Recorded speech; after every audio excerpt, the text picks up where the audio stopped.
A geração de um só homem, porque desperdiçamos tanto talento lá do canal Fute Revoluciona. Então bora lá reagir, deixa teu like, comenta, se inscreva e vamos lá. A geração dos últimos 20 anos do futebol brasileiro talvez foi a geração onde mais tivemos jogadores flopados. Coutinho. Ou seja, jogadores que criaram uma expectativa no torcedor brasileiro, criaram uma expectativa que seriam grandes craques, que seriam Nossa, Pato, na moral, ser protagonistas da seleção brasileira, mas que infelizmente Lefados. acabaram nem correspondendo ali 50% da expectativa que criaram, ou até foram muito bem, tiveram uma ótima carreira, estão tendo uma ótima carreira, mas que são apenas grandes jogadores, ótimos jogadores. Podemos até mas não são craques. mas não tem ali o carimbo, não tem, digamos, não, a pra mim não é permissão craque de do Gabriel Jesus, sentar não. na mesa do Ronaldo, do próprio Neymar, do Ronaldinho e desses grandes craques astronômicos. Então nesse vídeo eu quero trazer aqui os últimos 10 anos da seleção brasileira, em que nós tivemos uma grande crise de identidade, uma grande crise de protagonismo. Então primeiro vamos aqui analisar, galera, os protagonistas da seleção brasileira, né? Vamos pegar aqui da Copa de 58 pra cá e pontuar os grandes protagonistas de cada Copa. Então lá, em 58 nós tivemos Pelé, Garrincha, Zagallo, Vavá, Didi. Em 62 novamente Garrincha, Didi, Vavá. Pelé se lesionou nessa Copa. Em 66, que foi muito mal o Brasil, mas tínhamos lá o Pelé, tínhamos o Garrincha. Jairzinho, tivemos Tostão, a maior seleção da história de todos os tempos, com Pelé, Tostão, Gerson, Rivelino, Carlos Alberto Torres e por aí vai. Em 74 tínhamos Rivelino, Jairzinho, Ademir da Guia. Em 78 Zico, Dinamite, Reinaldo, Rivelino novamente. 82 com Zico, Sócrates, Júnior, Falcão. 86 novamente Zico, Sócrates e Careca. Em 90 o time era uma bagunça, o Lazzaroni escalava muito mal, na minha opinião, o time, né? Mas jornalistas na época também criticavam a escalação do Lazzaroni. Mas você tinha ali Romário surgindo, Bebeto surgindo, Bebeto novinho no auge, Miller no auge, Valdo, Renato Gaúcho, aí, craque do São Paulo. Bebeto e Romário. Copa de 98, você tinha ali Rivaldo, Ronaldo, Bebeto, Leonardo, Edmundo ainda no banco, Romário que foi cortado da Copa. Em 2002, você tinha Ronaldo, Rivaldo, Ronaldinho.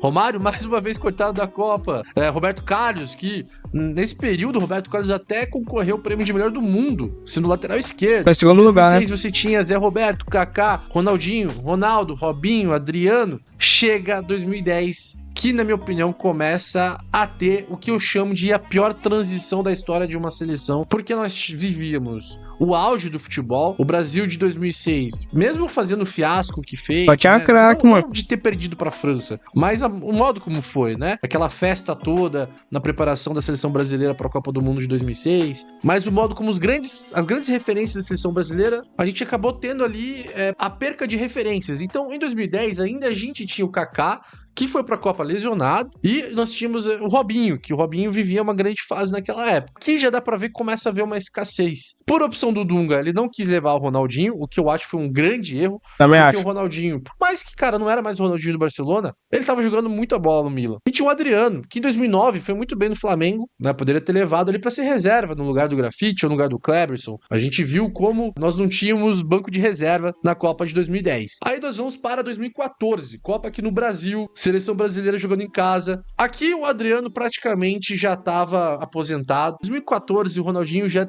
não queria mais saber de nada. 2013 ele foi muito bem, ele foi campeão da Libertadores, mas 2014 o Ronaldinho já não estava tão legal assim. Mas mesmo assim, eu acredito que eu levaria o Ronaldinho por ser o Ronaldinho. Aí é uma questão minha, pessoal, que eu acredito que o cara que é grande craque, ele pode ser tratado de uma maneira diferente. Se você não quisesse então levar o Ronaldinho, você tinha ali Kaká e Robinho, que ainda jogavam pelo Milan, lógico, não estavam mais em grande fase, pelo menos chamar um dos três ali, né? Ou o Robinho, ou o Kaká, ou o Ronaldinho, porque claramente faltou referência, faltou um grande craque pra Copa de 2014, principalmente pelo fator mental. Mas, como o Brasil venceu a Copa das Confederações, jogando muito bem contra a campeã da época do mundo, né? A Espanha, vencendo 3-0 do Maracanã, aquilo trouxe uma imagem que aquela seleção era família Scolari 2.0, já iria bastar, e depois a gente viu no 7-1, aquele time, aquela seleção tava muito longe de estar preparada pra ir bem numa Copa do Mundo. Em 2014 também já ficou claro, justamente por não ter levado essas grandes referências, faltou a transição, faltou a passagem de bastão das grandes estrelas, como acabei de citar, do Ronaldinho, do Kaká, do Robinho, faltou a passagem de bastão dessa geração para a geração do Neymar. Então ficou meio que um buraco ali, e em 2014 ele viveu esse buraco, que é um dos motivos pelo qual explicam também a tragédia do 7-1. Como você pôde ver, fiz questão de citar os protagonistas de cada Copa do Mundo, os grandes craques de cada seleção brasileira, né, de cada Copa, para você ver que tinha ali uma lógica, tinha uma passagem de bastão. Mas por N motivos, sempre tinha um protagonista. Pelo motivo do Ronaldinho não querer mais jogar em alto nível, querer só saber só de curtir festa, e tal, do Adriano também ter largado o futebol. carreira. O Kaká sofreu muito com lesões, principalmente esses três caras, pelo motivo deles, cada um com seu motivo, não conseguirem mais estar jogando em alto nível na seleção brasileira. O Neymar chegou sendo o grande cara, o novo grande craque da seleção brasileira. Ele sempre se viu sozinho, né, de ser o protagonista. Você não ter essa passagem de bastão, ou seja, você não ter jogadores experientes ao lado de grandes craques que são jovens, não vai funcionar numa Copa do Mundo. Aí alguém pode vir falar, mas o Mbappé foi campeão com 18 anos. Sim, mas ele não era o protagonista da seleção francesa. Você tinha o Griezmann, Pogba, na minha opinião, o craque da seleção francesa na Copa do Mundo de 2018, onde a França foi campeã. Você tinha o Pogba, Pedro jogou muita bola, Kanté. Se talvez não tivessem esses caras e só tivesse o Mbappé, que foi o caso do Neymar de 2014, dificilmente a França Giroud também jogou muito. Copa de 2018. Enfim, então vamos pegar aí a seleção brasileira de 2014 pra cá, beleza? Pegando a Copa de 14 de 2018 e a Copa do Catar. Mas antes, deixa o like, se você não deu like ainda, não vai cair o seu dedo. É verdade, deixa o like. Meu trabalho, faço aqui tudo sozinho, edição, roteiro. O mínimo aí é só deixar o likezinho, que isso faz aqui com que o vídeo possa ser mais distribuído na plataforma. Mas antes, eu quero deixar claro, nas outras posições, principalmente as posições que a gente pode falar que são as posições da cozinha, né? Que é o quê? A posição de zagueiro, a posição de lateral, meio de goleiro, de volante. A gente ali sempre esteve bem servido. O goleiro era Júlio César em 2014, por mais que ele não tava de fase, mas era o Júlio César. Pois Alisson em 2018, que você pode questionar, bater o pé, mas o Alisson é um dos melhores goleiros do mundo há algum tempo. Lateral direita, Maicon, grande lateral, Daniel Alves da Inter de Milão. Depois, Daniel Alves, um dos melhores laterais da sua geração. Na esquerda, Marcelo, Felipe Luiz, Alexandro. Muita gente fala do Alexandro, mas eu acho o Alexandro um baita lateral. Na zaga, Thiago Silva, Davi Luiz, Miranda, só máquina aí na zaga, tava forte. Na posição de volante também, só craque aqui na posição de volante. Pegando o Casemiro, Fernandinho, que ficou muito carimbado também por causa do 7-1 depois do gol contra, que não teve culpa nenhuma, cara, aquele gol contra não teve culpa, mas o Fernandinho era o Guardiola em campo no período que o Fernandinho jogava no Manchester City. Mas na parte da frente, aqui começa o problema, na minha opinião, beleza? A geração perdida. Por que a geração perdida? Porque nesse período do Neymar, da neidependência da seleção brasileira, a neidependência, no meu modo de ver, durou de 2011 até 2021, que é o que basicamente a seleção só jogava quando o Neymar jogava bem. Se o Neymar não jogasse bem, dificilmente a seleção iria jogar bem. Basicamente era isso que acontecia. Durante esse período, e junto com o Neymar, surgiram vários outros jogadores que prometiam muito, que seriam grandes jogadores e que não é que não corresponderam, mas não acabaram virando tudo aquilo que a gente imaginou. O primeiro nome é Alexandre Pato. Pato surgiu como um fenômeno do Internacional. Muita bola no Milan. Na sua primeira temporada no Milan, já jogava muita bola. Pô, ele fez golaço contra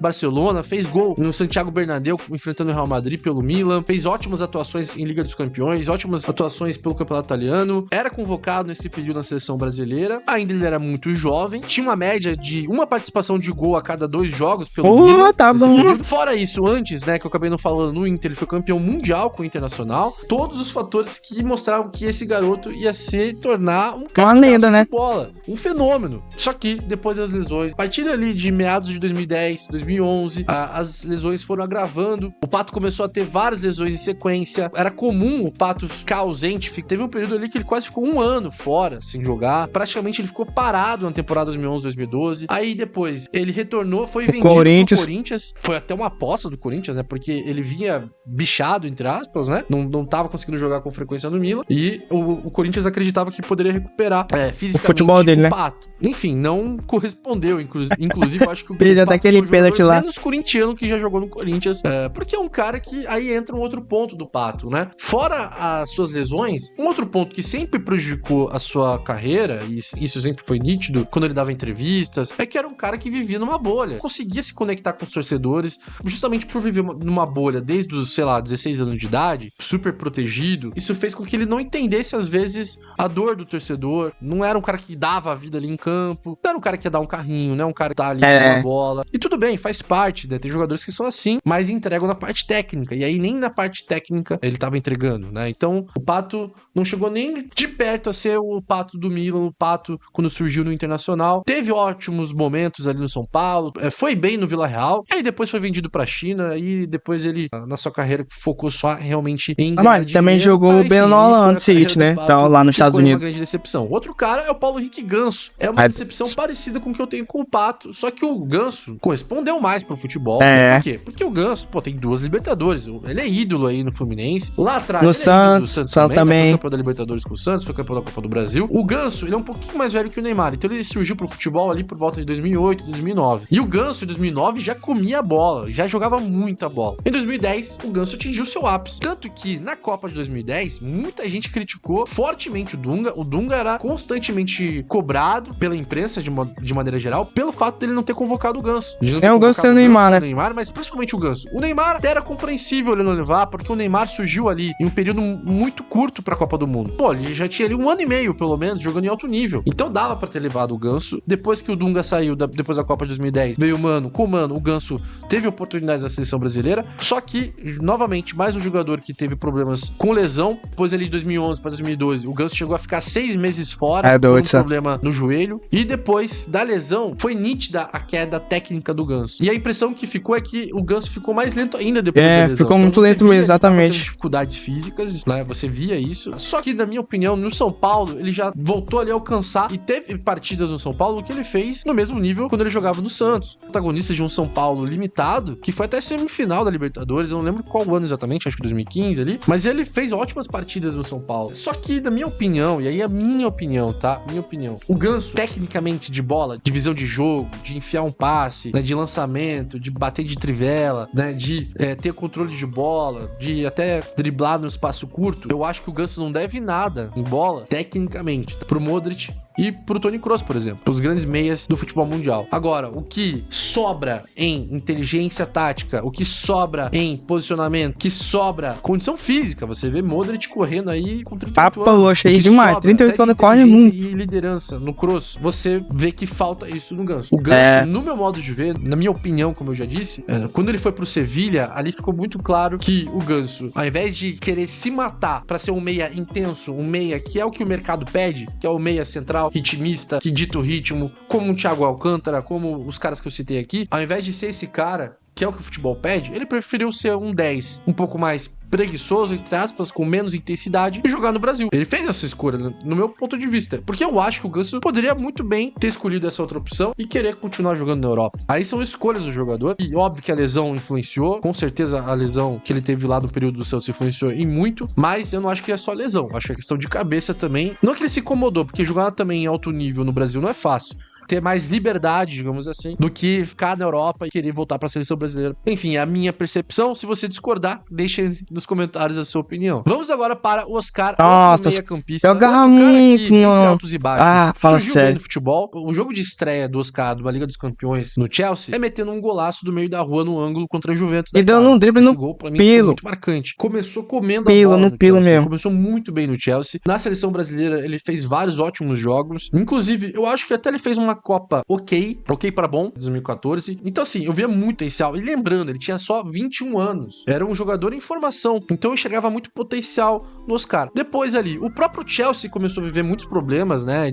De altos e baixos dentro da Premier League. E isso contribuiu para que o Oscar também tivesse ali uma fase irregular. Ele era bom no drible, ó. Nos jogos, ainda sendo um grande jogador. Depois veio a China com as grandes contratações. E o Oscar foi o principal alvo. E aí, ele preferiu escolher o dinheiro. Não julgo, cara, porque eram 60 50 milhões de euros para ele jogar na China, além de ter um dos maiores salários do mundo. Ele teria um salário ali praticamente de Neymar jogando na China, que ele preferiu o dinheiro. Então esse fator ali fez com que, com certeza, o Oscar não tivesse futuro na seleção brasileira. A gente poderia imaginar um outro cenário. O Oscar poderia ter escolhido o caminho de jogar numa Juventus, ou no PSG, no lugar do Até no Barcelona ele jogaria, galera. Que não corresponderam em nada. Ele era bom demais, o Oscar. Competir pro Liga dos Campeões e continuar sendo convocado. Imagina 2018 com o Oscar, o Neymar, com o Coutinho voando, que é o próximo nome. O Coutinho surgiu muito bem lá no Vasco, também como um grande fenômeno. Era um parceiro do Neymar na seleção brasileira de base, ali no Sub-15. Surgiu já no Vasco com moral, né? Grife, podemos falar assim. Foi vendido pra Inter de Milão. Na Inter de Milão teve altos e baixos, o que é normal pra um jogador jovem, mas de maneira geral foi muito bem. Da Inter,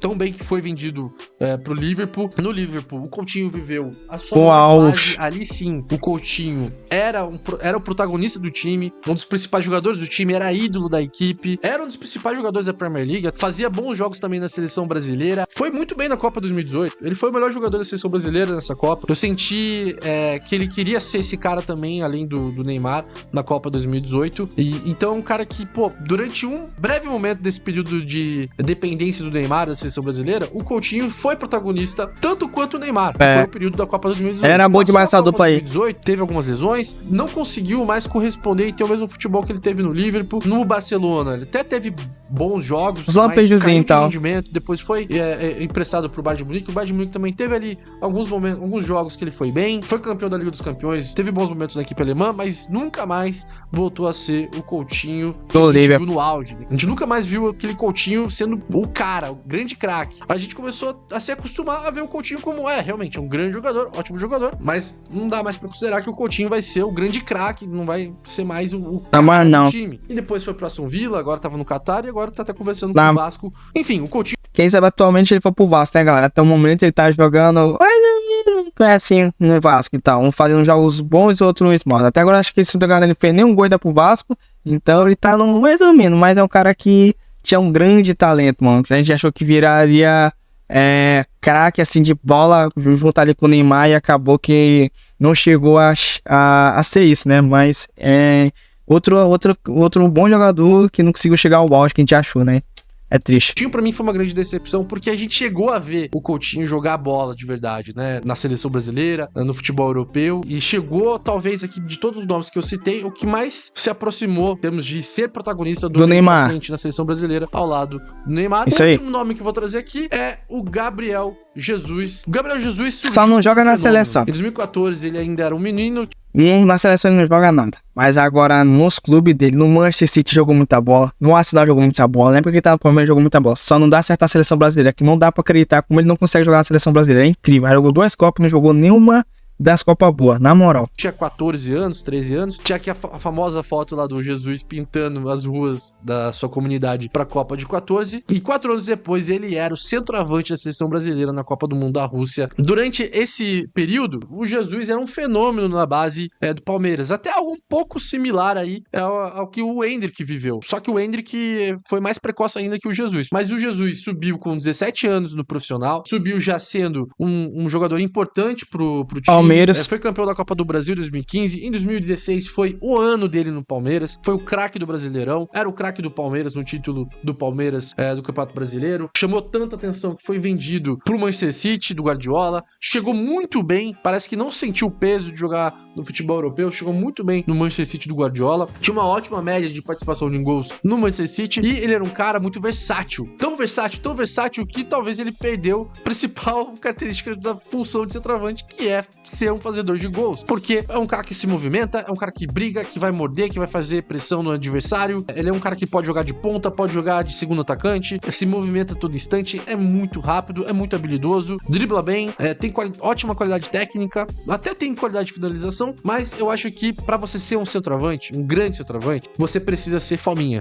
Em algumas situações do fazer jogo, gol, você literalmente, fazer gol. Viver de gol. O Jesus não tem essa característica, não é dele. Eu vejo ele muito mais como ponta ou como um segundo atacante. Não vejo ele como um centroavante nato, um centroavante como... Vou dar só um exemplo, tá? Não tô dizendo que tem esse nível, mas o Pedro do Flamengo é um centroavante nato, ele quer fazer gol. Já o Jesus, a gente não vê essa mesma fome, essa mesma fome de gols, que eu quero dizer, né? De querer resolver todo o jogo. Ele é um cara muito bom pro grupo, pro time, e é um ótimo jogador. Eu considero o Jesus como um craque. É pra ser aquele coadjuvante, não pra ser o protagonista. Tanto no City, ele era coadjuvante, não era um dos caras do time. Agora no Arsenal, mesma coisa. Ele até começou muito bem no Arsenal, agora ele virou reserva. Eu acho que o Jesus foi uma outra decepção, porque ele surgiu como um fenômeno e, infelizmente, não virou aquilo que imaginava. Agora eu vou só citar aqui algumas menções honrosas. Hulk, William, Douglas Costa, Firmino, Rafinha, né, o atual... O Douglas Costa também. E no meio campo, Arthur Melo e Renato Augusto. Por que eu tô citando esses nomes? Todos jogadores que foram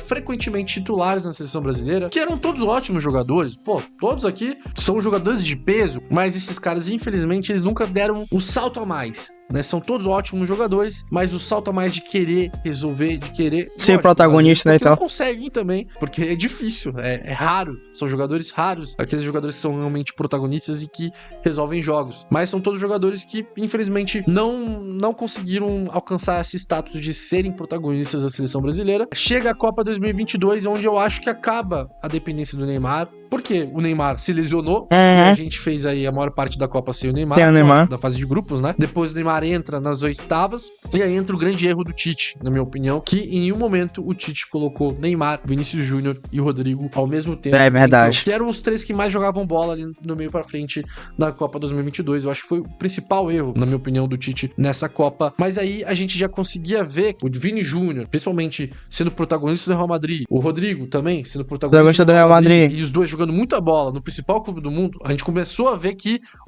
óbvio que ainda a seleção tá com muitos problemas e que ainda a gente depende do Neymar, mas tem o Vini Júnior, tem o Rodrigo, e de repente em 2026 tendo ele pode ser protagonista, então voando, mais o Endrick, mais o Estevão, mais o Savinho, de repente, quem sabe aí o Brasil possa pelo menos passar das quartas, né? Galera, então é isso, aí foi o meu vídeo. Acho que vai ficar um pouco comprido o meu vídeo, não sei, mas aí foi a minha opinião. Espero que muito bom vídeo aí do canal Fute Revolucionário. Mas é isso aí, galera. Se o Neymar estiver bem em 2026, ajudando ali o grupo e tal, mesmo ele sendo, já tá com acho que 34 anos, ele sendo um pouco mais velho, ele vai ser o cara da experiência para ajudar o Rodrigo, o Vinícius Júnior a ser os protagonistas da seleção e acabar, sei lá, trazendo um extra pra gente que a gente tanto quer, que eu espero também eu aqui que eu consiga ver o Brasil ser campeão de uma Copa do Mundo.